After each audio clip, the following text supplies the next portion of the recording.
I've ran ads in the past without being in the group and kind of not knowing like what to do. I think I lost like 10K. I joined in September. I'm 25. It's the best group I've probably been in terms of coaching and mentorship. I feel like this group like teaches you so much about like actually scaling your business. With ads, you control your algorithm pretty much. You control what you're putting out there, you control your content. And the more control you have at first, and the more guaranteed and like the better you can forecast your future, it helps your business a lot. So you got to run ads if you want to make more money. Here with Brenden, and this has been one I've been looking forward to a lot. Forward to chatting with you. So, tell people who you are, what you do, and we'll kind of rock from there. Going on, guys? I'm Brenden. I run an email marketing agency called Staircase Flow. We do email marketing, SMS marketing, and we're getting into ads and landing pages too. We're ripping on ads right now and, trying to scale to the moon. How'd you come up with the name Staircase Flow? I don't think I ever asked you. It's gonna sound, I mean, it's pretty simple, but it sounds stupid. I was walking up a staircase and I was like, I'm going up right now. And then I was like, email flows. Oh, staircase flow. That's sick. So like your flows are going up like a staircase. That's all right. Pretty funny. Yeah. I like that. That's good. That's a good one. What's when did you start the business too? Because you're pretty young. Yeah, I'm 23. I started my sophomore year of college, like January 23, I think. I think that's the correct year. But I started a business, was more of a freelancer for like about a year, and then just transitioned into agency model for no good reason, just because I was like, why not? Yeah, I'm curious to see how your running a business during college experience was. Because mine, I started like day trading early on in like Mm, freshman and sophomore year, which isn't a business. So if anyone's watching this is day trading, like, you're not actually doing anything that's a business. That is not a business. So stop it now.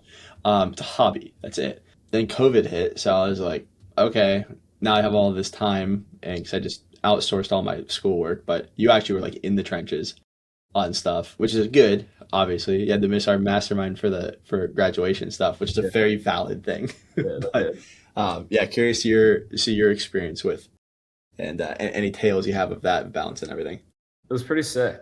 Well, not sick. It wasn't that fun, honestly. So I would wake up at like a normal time for a college student, which was like I usually had like 8 a.m.s or 9 a.m.s in the beginning of like when I started the business. So I'd wake up at like 7, do my normal stuff, and at 8 a.m. when I'm in class or 9 a.m. when I'm in class, I'm just working in the back. I'm like usually at that point I was just outreaching like manually to a lot of brands, or just doing cold email, or just doing something just to outreach to brands. And then once I got to class, that's when I do fulfillment. So I didn't start hiring until like a year and a half in to the business. I was like managing 12 accounts, like design, copywriting, and tech work, like all myself for like the longest time, which I wouldn't recommend. I probably could have scaled a little bit more if I didn't do that. But yeah, I'd do like 6 hours of school a day, and then another 6 hours of like work a day. But like the two would mesh together. So I'd be in class working, or I'd be working and then remember I have like a homework assignment due at midnight, and then I do that. So it was a big mesh of a day. It sucked. There was no structure except every weekend I knew what I was doing, which was the generous stuff. Um, but then As as one I should. got a little bit older, like got into my senior year, that's when like I started like having less classes, less of a workload, and that's when I could like really focus on scaling and having a business. Yeah, nice. So now into scale mode. What's the main or ads the main acquisition channel, or what are you guys doing as well? So right now, ads and referrals are the biggest two. Referrals, I mean, you don't gotta do any work for except do good work, like that your agency does, which I think like of course is always going to be like the number one way to get clients, because those clients immediately trust you. But it's not always the most scalable option for getting clients, because you got to rely on someone else. With ads, different story. Like you're in like full control, especially you've got Evan and Cam with you. Like you know what to do. But yeah, I'd say those are the main two right now, and they've been pretty well for the last 6 months.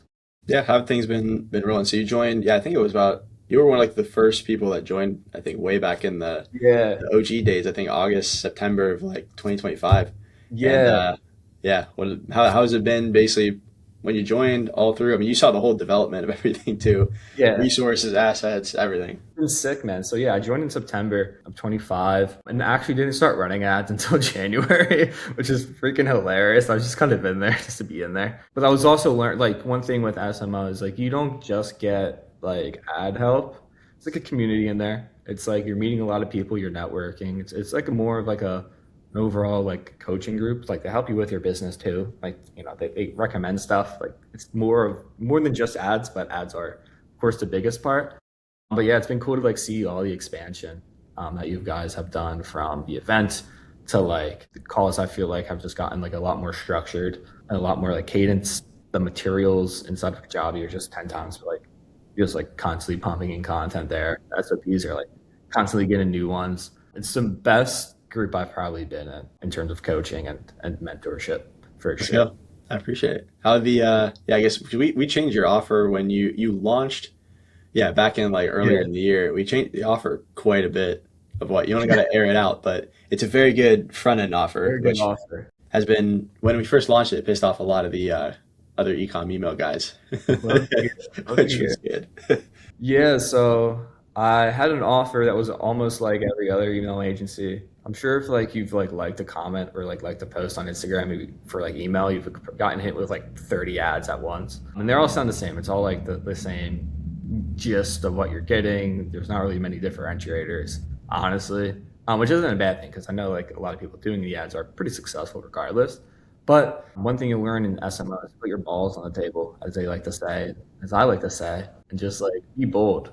I think without like telling what the offer is, even though I'm sure you can find it if you just look up my Facebook ad library. Um, it's very you gotta like expel confidence into the world. That's one thing people trust a lot is like if you're willing to just show as much confidence, show as much conviction in your own unique way. That's how you scale like to the man. Yeah. What would you say kind of on a little bit on that thread, but somebody who doesn't have any confidence, 'cause I talk to some people that either we reject out or it's like pulling teeth to get them to, to join. If someone's like on the fence of either joining or running ads, Mm. we're both. What Yeah, would you say to them? if you're scared to join, you're not gonna make money. I'm sorry. Like you're gonna like probably join another group, and that group's not gonna be as good as this group. And I'm not just saying that just because it's like you know an obvious answer, but like I feel like this group like teaches you so much about like actually scaling your business, like to where you can go from A to B to C to D. Where like a lot of groups and like a lot of coaching programs are like go to C to A B C D, A to C to D. Um, Just skip a you few steps. more than one step or in SMO you get a few steps and you can excel your business probably pretty much infinitely with what you learn in here. And if you're scared to run ads, I was too, but you gotta use money to make money, especially like today. Like, of course, you can do content and you still should be doing content. That's one thing I could be doing better on. But content, you're playing with luck. Algorithm, it's luck. It's not luck. You can like definitely skill it. But with ads, you control your algorithm pretty much. You control what you're putting out there. You control your content. And the more control you have at first, and the more guaranteed and like the better you can forecast your future, helps your business a lot. So you got to run ads if you want to make more money. Were there any reservations before you popped in? You were like, I don't know if this is going to be a move or Yeah. So I've ran ads in the past. I ran ads last summer without being in the group and kind of not knowing like what to do. I think I lost like 10K, which sucks. And I was like, you know what? Nothing. This doesn't work either.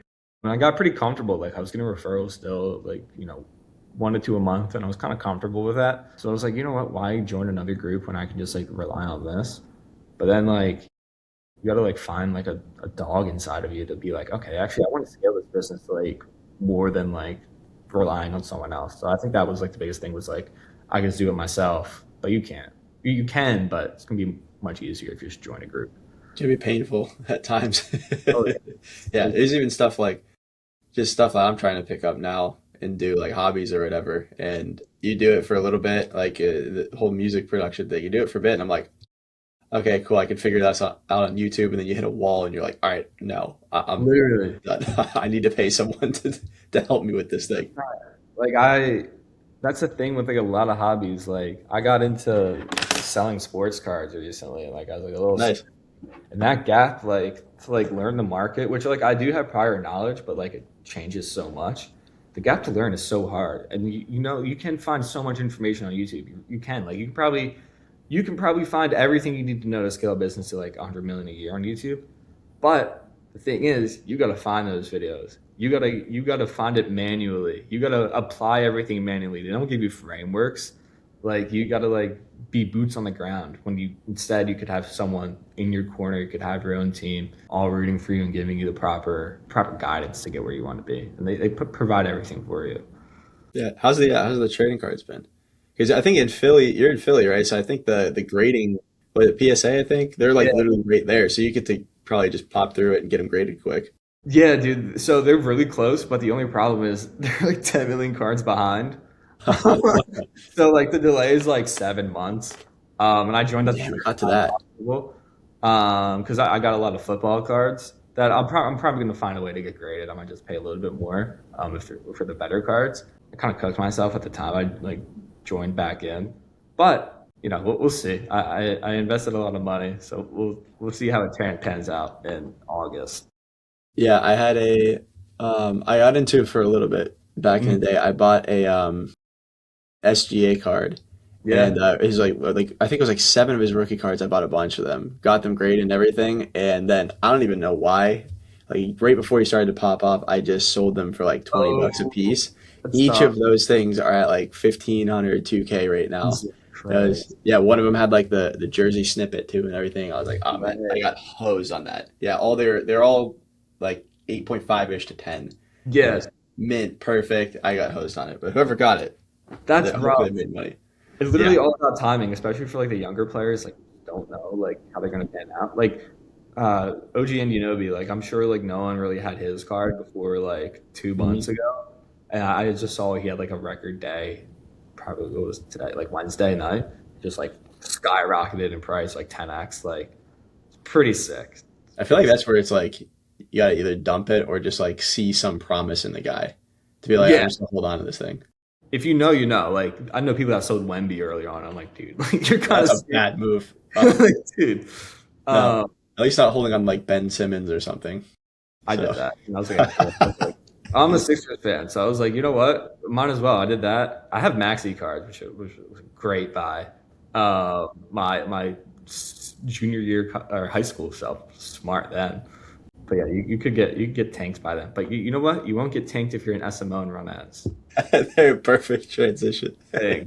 right into the close. But what's final question? What's in the cards for the business for the next 6 months? Yeah, I pulled cards back in too. Fun, man. That was a good Jesus. one. That was unintentional too, but I really want to scale to I want to scale to 6 figures a month, but I don't want to rush it there. I think I rush.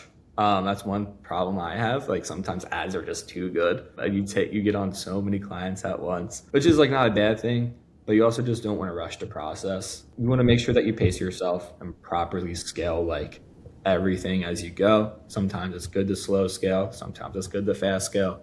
But the goal by the end of the year, 6 figures a year, whatever number that may be, or not 6 figures a year, 6 figures a month, whatever that. there you go. Good stuff. Well, I appreciate it, sir. Yeah, keep scaling the spend, making some ads, so then I buy you the breakaway ticket. I think you're still on pace for it. So I got a little bit behind, but I have like a lot I'm going to film that like over the weekend. So yeah, we have a great bet going on that. If anyone watching this, maybe in the future, we'll make a vlog or something yeah, about the bet. oh, that's sick. That'd be good. That Well, would be awesome. You should definitely vlog that. yeah, That'd be that sick. would be. We're definitely doing that. Yeah, Mhm. yeah. But cool. Be fun coming up. Appreciate it, sir. Yes, sir. Thank you. Thank you.